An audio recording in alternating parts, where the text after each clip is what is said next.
What's up, YouTube? How are you doing today? Chana D, your Techno Dad, back with more CES 2019 coverage. I'm standing here in the ELAC booth with Mr.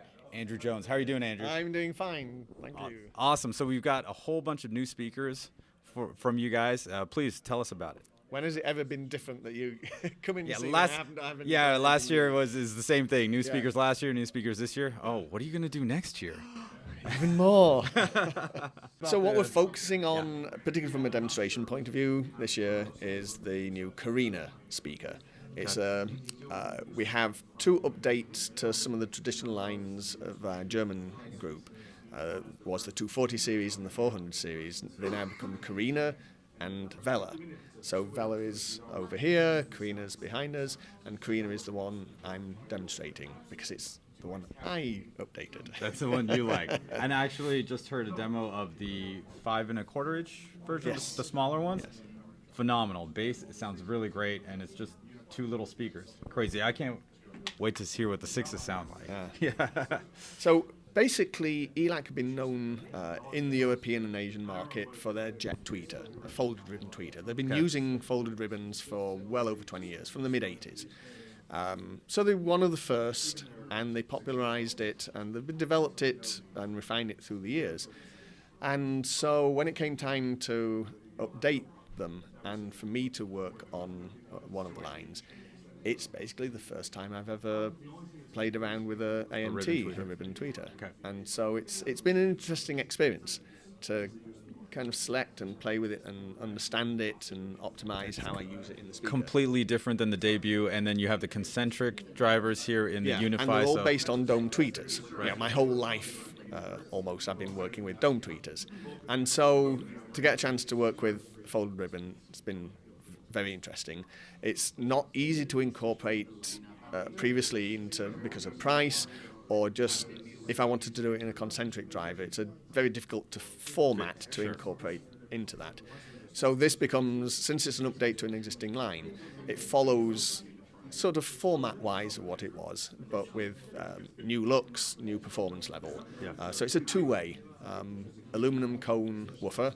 So it's a dish-shaped woofer where the attachment of the voice coil is hidden because it's attached to the back of the cone. Right. But they can cause problems. So I've been working on new cone profile, and if you feel it, you'll feel it's got a kind of interesting curvature to it. I've done that so I can best cross it over to the AMTs. AMTs often don't, for small AMTs, they don't go quite as low as you could get from a dome tweeter. So I have to be very careful with the design of the driver so I get the right overlap between them, so I can optimize the crossover. Around 2.8K. 2.8. Yes. Okay. Yeah. Very cool. And then on the smaller ones, you said the roll off the bass. So it's anechoically, it's around 6 dB down, I think, at 46, 47 hertz. Not quite as low as maybe the B6 loudspeaker, but that's in a bigger cabinet. Right. And you face this challenge between size of box, bass extension, and efficiency. Sure. And I also wanted to maintain, the old models were 4 ohm impedance level. I wanted to raise that to 6 ohm. Particularly because of the price point. The common question you get asked is, will my amplifier drive these 4 ohm speakers? And so you can remove some of that anxiety or questions being called in if you make it a 6 ohm higher impedance level. Yes. Gotcha. And so what would be the, I guess, rated power? How much power would you recommend putting into these new speakers? There's a difference between how much I recommend and how much I use, right? Okay. So the demo, big difference. Yeah, in the sense that the demo I was giving here was with our new Alchemy amplifier, and that's 325 watts a channel. Now, I'm not saying I use all of that in these demos, but it's always nice to have that available just in case.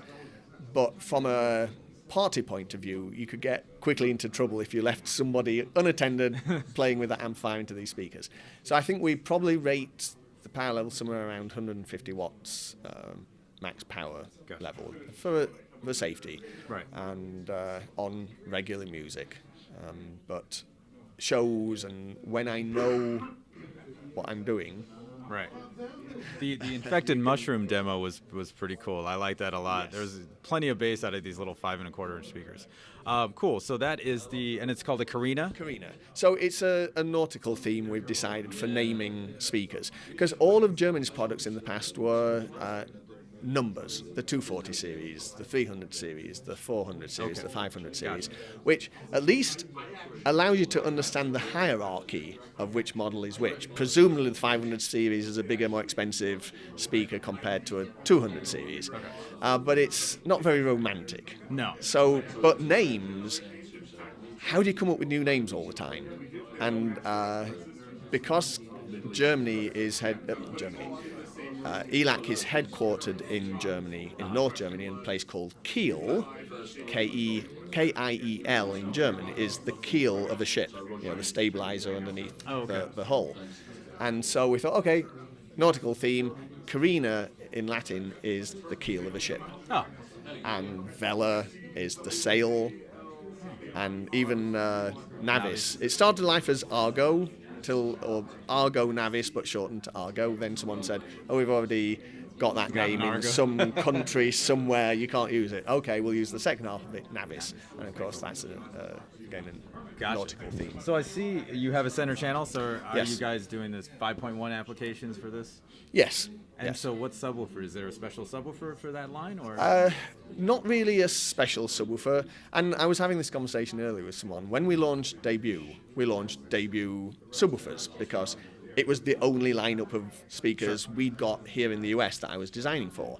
Then when I launch Unify, someone says, "Do you have Unify subwoofers?" And I go, "Well, no, you just use the Debut." And they, yeah, but they're Debut. And yeah, but it still works. So we've gone away mostly from naming the subwoofers, Okay. and now we For have specific lines. numbers for those. Okay. And some of them will have maybe some sort of resemblance finish-wise or shape-wise to some of the models in the range, but basically they're interchangeable. So if you go for the satin white cabinets of Kareena, we have a satin white subwoofer. Okay, if cool. you go for the high gloss colors, I know, because a lot of people like to match everything up, and that's always the difficulty, So with subwoofers, you're not going to have that much difference in technology across the range. It's down to size, performance level, and looks. Yeah. So you're going to duplicate everything in every series. So it's all the same subwoofer. It just looks a bit different. That gets expensive from an inventory point of view. I totally get it. I totally get it. Well, I know there's a lot of people here that want to hear some more demos, and I really appreciate you taking the time to talk to me. My pleasure, Andrew, as always. thank you so much. Thank you. If you guys like this video, don't forget to share it, like it, and if you're new here, definitely subscribe up. Chana D, your Techno Dad. I got more CES 2019 videos coming at you. Peace. See you next time.